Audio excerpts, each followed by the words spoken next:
Good afternoon everyone, মৌসুমী লাইফস্টাইলে আরো একটি ব্লগে তোমাদের স্বাগত। আর আফটারনুন এই কারণে বললাম, এখন 12টা 5 বাজে, এখন থেকে আমি আমার ব্লগটা স্টার্ট করছি। আসলে সকালবেলা দাদার অফিস যাওয়ার সময় গুছিয়ে দেওয়া, আজকে মামের মর্নিং শিফটে এক্সাম, মামকে গুছিয়ে দেওয়া, ওদের খেতে দেওয়া, মিঠি তো ভোরবেলা বেরিয়ে গেছে, এইসব করতে করতে বেশ দেরি হয়ে গেছে। তাই ভাবলাম সব যখন দেরি হয়েই গেছে তাহলে চলো স্নানটা সারি, সেরে একবারে রান্নাঘরে ঢুকি। তো একটা রান্না ইতিমধ্যে আমি করে ফেলেছি, আর একটা এখনো বাকি আছে। তারপরে লাস্টে বসাবো ভাত, কারণ ওরা সব স্কুল থেকে আসবে তারপরে তো খাবে, তো যাতে ভাতটা যাতে গরম থাকে সেই জন্য সব শেষে ভাত করব। এই যে স্নানে যাওয়ার আগে এখানে আমি মুড়ি ঘন্টটা বানিয়ে রেখে গেছিলাম। আর এখানে এই যে তোমাদের আগে একবার তোমরা দেখেছিলে না ইঁচড়, দেখো এটা কমাস হবে, 5 মাস তো হয়ে গেছে অবশ্যই। পুরো দেখেছো, পুরো ঠিক আছে। এটা রান্নাটা আগে হয়ে যেত, কিন্তু এটা বরফ কাটার জন্য দেরি করে রেখেছিলাম। দাঁড়া, দেখো কতটা ভালো আছে, দেখো একদম ইনট্যাক্ট। বলবে এগুলো পুরনো, দেখো আমি তোমাদের চেপে দেখাচ্ছি কতটা শক্ত। বাড়িতে ফ্রোজেন করে রাখা যায় না, অনেক দিন অবধি খাওয়া যায়। এক তো ধরো যখন এগুলো ওঠে তখন একটু দামটা কম থাকে, সেটা একটা কারণ যে কম টাকার জিনিস। আর দ্বিতীয় কথা হচ্ছে বাজার থেকে যখন আমরা ফ্রোজেন জিনিস কিনি প্রচুর প্রিজারভেটিভ ইউজ করা থাকে, যেটা বাড়িরটাই থাকে না। তো আজকে ধরো এটা একদম শুরুর দিকে যখন ইঁচড় উঠেছিল, তার মানে কি হবে, চৈত্র মাস কি বৈশাখ মাস এরকম হবে, চৈত্র মাসের শেষের দিকে এটা প্রিজার্ভ করা, বৈশাখ জ্যৈষ্ঠ আষাঢ় শ্রাবণ, তার মানে 4.5 মাস ধরে এটা রয়েছে, কিচ্ছু হয়নি। তোমাদের দেখালাম পুরো। এবার বলো এইটা করলে আমাদের দুবেলা নিশ্চিন্তে হয়ে যাবে, এরকম করে করে। আর সবচেয়ে বড় কথা, এগুলো কিন্তু একটা প্যাকেট যদি, এই যে ধরো এই প্যাকেটটা আজকে ভাঙলাম, এটা যদি আমি রেখে দিই না তাহলে কিন্তু এটা নষ্ট হয়ে যাবে। এরকম ইন্ডিভিজুয়াল তোমার মানে একটা হিসাব করে রাখতে হবে, যে মানে একদিনে যতটুকু রান্না করবে সেইটুকু করে প্রিজার্ভ করে রাখতে হবে। একটা করে প্যাকেট বের করবো, একদিন করে রান্না করব। তো চলো, আর এদিকে করে রেখেছি আলু সেদ্ধটা করে রেখে গেছিলাম, নিরামিষ করেই করবো, আদা কাঁচা লঙ্কা বাটা দিয়ে। আর ওখানে তো মুড়ি ঘন্টটা করেছি, মুড়ি ঘন্টটা বাচ্চারা আর বাবা খাবে।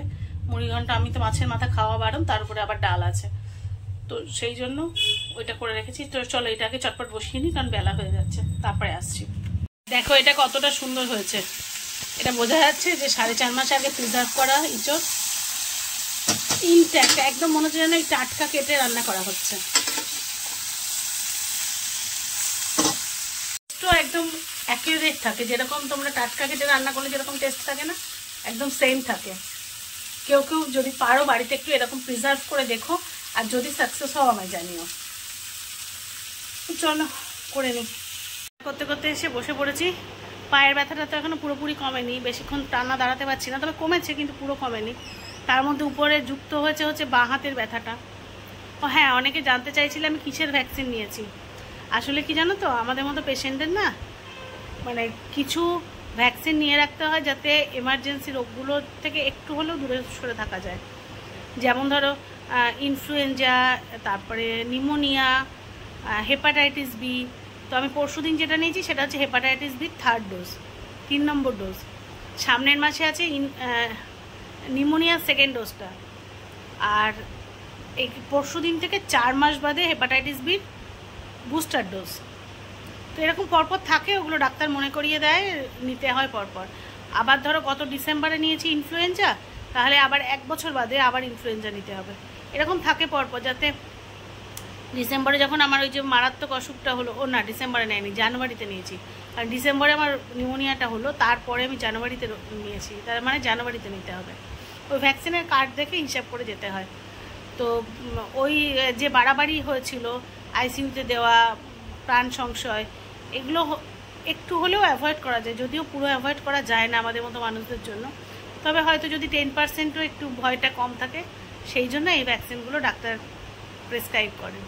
তো সেই ভ্যাকসিন নিয়েছি। এবার তোমরা যেহেতু কমেন্ট সেকশানে জানতে চেয়েছো, কমেন্টসে তো এতটা ডিটেল লেখা সম্ভব নয়, সেই জন্য আমি থ্রু ভিডিও বলে দিলাম। তো রান্না প্রায় হয়ে এসেছে, রান্নাটা কমপ্লিট করে ভাতটা বসাবো, বসিয়ে গিয়ে এবার একটু শোবো। মা মিঠি এলে ওদের খেতে দেবো, বিকালে মিঠির আবার ক্যারাটে ক্লাস আছে, সেখানে যাব।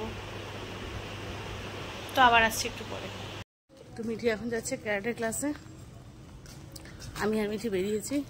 মিঠি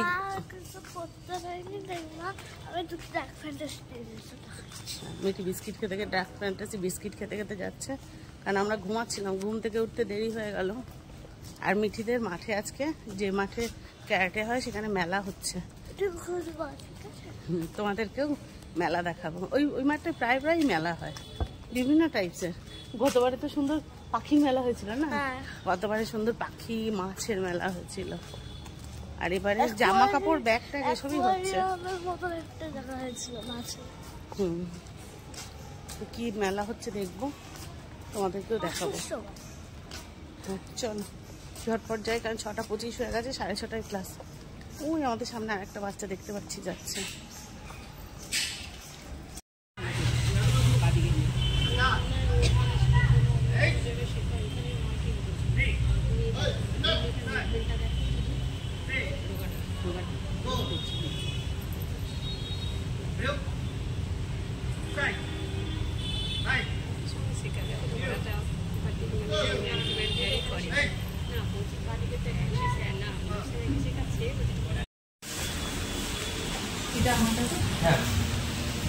হ্যালো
তো বাড়ি চলে এসেছি, এসে বসে মা আমি একটু চা করলো, চা খেলাম। এই তুমি ব্যাগ গোছাতে গেছে, ব্যাগ গোছাও যাও। তো চাটা খেয়ে এবার বসে আছি। ভেবেছিলাম কি আজকে ওখানে মেলা হচ্ছে, মেলায় যাব। ওমা ওখানে গিয়ে শুনি, তোমরা তো দেখলে বাঁশের স্ট্রাকচার করা আছে। মেলা কালকে শেষ হয়ে গেছে, শুক্র শনি রবি 3 দিন হয়েছে। ওখানে ওই যে মহিলাদের হাতের কাজের জিনিস, তারপরে বাড়িতে স্টিচে যেগুলো মহিলারা হাতে করে শাড়ি তৈরি করে, শাড়ি, তারপরে হ্যান্ডমেড ব্যাগ, হ্যান্ডমেড পারফিউম, মানে ওইসব মহিলারা যারা বাড়িতে করে সেই সব জিনিস নিয়ে ওখানে আর কি, ওটাকে কি বলে মা? হস্তশিল্প মেলা। হ্যাঁ ওইটা হচ্ছিল, 3 দিন ধরে হয়েছে, আজকে শেষ হয়ে গেছে। টেনশন হচ্ছিল যে ওই বাঁশের স্ট্রাকচারের মধ্যে ক্লাস করাচ্ছে, ওখানে পেরেক টেরেক না পড়ে থাকে, খালি পায়ে ক্লাস করে, খুব টেনশন হচ্ছিল। তবে পেরেক ফোটেনি, কিন্তু ক্লাসের শেষের দিকে হলেও মিঠির পায়ে একটা বড় পাথর ফুটে গেছে, তাতে খোঁড়াতে খোঁড়াতে বাড়ি এসেছে। তারপরে 2 বোন খিদে পেয়েছে বলে ওদের সন্ধ্যাবেলার জন্য মিয়ামরে থেকে একটু খাবার আনলাম। তারপর কালকে যেহেতু আমার ডায়ালিসিস আছে, তো ভোরবেলা বেরোতে হবে। মিঠির টিফিনটা ওই সময় করতে না খুব কষ্ট হয়, 4:30টায় উঠে না টিফিন করে আমি 5টা-10-এর মধ্যে বেরোতে পারি না, সেই জন্য টিফিন কিনে আনলাম। এইসব করে আস্তে আস্তে একটু দেরি হয়েছে, এসে চাটা খেয়ে বসলাম। আর দুপুরে তো তোমাদের দেখিয়েছি, রান্নাটা বেশি করে করে রেখে দিয়েছি, রাত্রিটা হয়ে যাবে। রাত্রে শুধু এসে ভাত বসালাম এই। আর তোমাদের সাথে যেটা শেয়ার করা হয়নি সেটা শেয়ার করবো বলে এসেছি, রক্তের রিপোর্ট এসে গেছে। কালকে যে ব্লাড টেস্ট করালাম তোমাদের দেখালাম না, ব্লাড টেস্টের রিপোর্ট এসছে, তাতে কিছু ভালো কিছু খারাপ মিশে এসছে।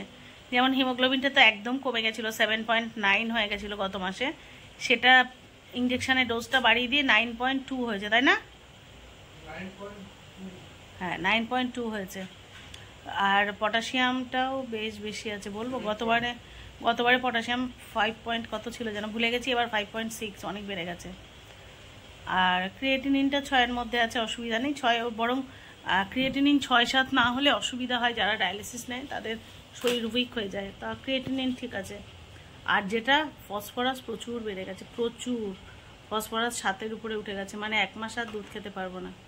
তোমরা যারা আমার ব্লগ রেগুলারলি দেখো যে আমি দুধ ছানাটা বেশি খাই, আমার তো ভাত তরকারি খেতে ভালো লাগে না, দুধ দই ছানা এগুলো বেশি খাই, তার রেজাল্ট পেয়ে গেছি, ফসফরাস অতিরিক্ত বেড়ে গেছে। তো 1 মাস না খেলে আবার হয়ে যাবে, আগেও একবার এরকম বেড়ে গেছিলো, সেবার অবশ্য 6 হয়েছিল, এবার 7 হয়ে গেছে। যাই হোক, কিছু করার নেই। ওটা ডাক্তারকে দেখালে ওটা ওষুধের ডোজটা বাড়িয়ে দেবে, আর 1 মাস আর দুধ টুধ খাবো না, ঠিক হয়ে যাবে। তো এই আপাতত ব্লাডের রিপোর্ট এসছে এই। আর কালকে তো মিঠিরটা বলেছি। চলো এখন মিঠিকে এই টাইম টু টাইম ওষুধ খাওয়ানো, এটা একটা চাপের থাকছে। তবে হ্যাঁ, ওষুধ মিস করছি না। সবাই প্রে করার জন্য মিঠি হোমিওপ্যাথিতেই ঠিক হয়ে যায়। চলো বাচ্চাদের খেতে টেতে দিয়ে নিই, তারপরে আবার আসছি। Good morning everyone. এখন সকাল 5টা।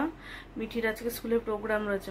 মায়ের মতো অলরেডি বেরিয়ে গেছে, সকালে উঠেছে। আরও উঠে মায়ের মতো টিফিন বানিয়েছে, বানিয়ে বুনুর জন্য রেডি করেছে টিফিন, তারপরে মিঠির জন্য বম্বিটা গুলে দিয়ে গেছে। সমস্ত কিছু রেডি করেই মা যায় মেনলি, কারণ মিঠি উঠে খুব তাড়াহুড়ো করে।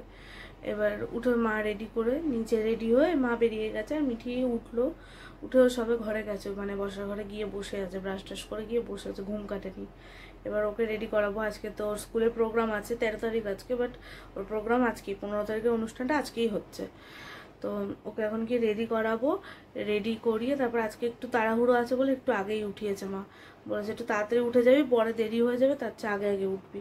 5টার সময় উঠে গেল।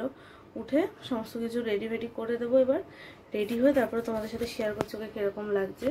তো সঙ্গে থাকো।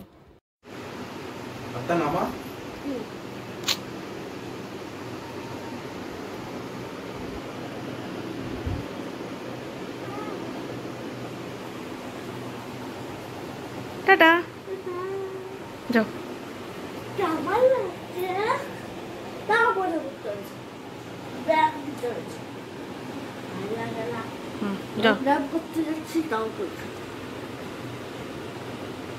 যাও, টাটা, বাই বাই। পর এটা পড়তে পড়তে চলে যাও। এনে যা জুতোটা পড়তে পড় ওখানে।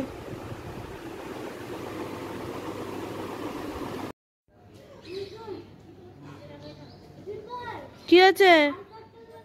হ্যাঁ,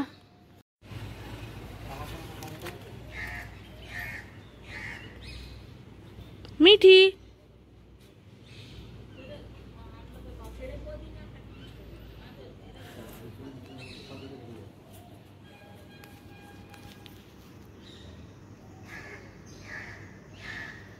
দেখি টাকা। তো এখন তো মিঠি চলে গেছে, আর আমাদের এই যে দুধও চলে এসেছে। এখন এইটাকে ফ্রিজে রাখবো, রেখে দেখি যদি জাল এখন দেবো না, মা এলেই দেবো কতটা কি রয়েছে সেই বুঝে। এখন যাই দেখি টুকটাক কি রয়েছে করে নিই, তারপরে পড়াশোনা নিজে পড়তে বসবো। এখন বাজে 6টা 20 মতো, না 6টা 29 বেজে গেছে, 6টা 29 বাজে। এখন মিঠি চলে গেছে, মিঠির গাড়ি একটু দেরি হয়ে গেছে আসতে। ভালোই হয়েছে, ওর রেডি হতে সুবিধা হয়েছে। তো রেডি করা, বাবা এত সকালবেলা উঠে রেডি হওয়াটা ওর পক্ষেও কষ্টের। রেডি হয়ে স্কুলে গেছে। ওর কি হয়েছে, স্কুলে আজকে পরে যাচ্ছে এই জামাটা প্রোগ্রামের জন্য, কিন্তু ব্যাগে ওর স্কুল ড্রেস রয়েছে। স্কুলে গিয়ে প্রোগ্রাম হয়ে গেলে school dress, normal school dress পরিয়ে আবার ক্লাস হবে ওদের, ওগুলো তাই জন্য ব্যাগে দিয়ে দিতে হয়। তো সব নিয়ে তাই এখন গেছে। কালকের ভিডিওটা তো এন্ড করা হয়নি, সেটা তোমরা সবাই জানো, কালকে এন্ড হয়নি। তো সেটা এখনই ভিডিওটা আমি এন্ড করে দেবো। এরপর থেকে আবার পরের ভিডিওটা আমরা স্টার্ট করব। মা তো ডায়ালিসিস আছে তোমরা সবাই জানো, তো ভিডিওটা সেই কারণে আমি এন্ড করে দিচ্ছি। তো আজকের ভিডিওটা এই পর্যন্তই থাকলো। সবাই যে যেখানে আছো ভালো থেকো, সুস্থ থেকো। ভিডিওটা যদি ভালো লেগে থাকে লাইক কমেন্ট শেয়ার করে পাশে থেকো। দেখা হচ্ছে পরবর্তী ভিডিওতে, ততক্ষণের জন্য টাটা।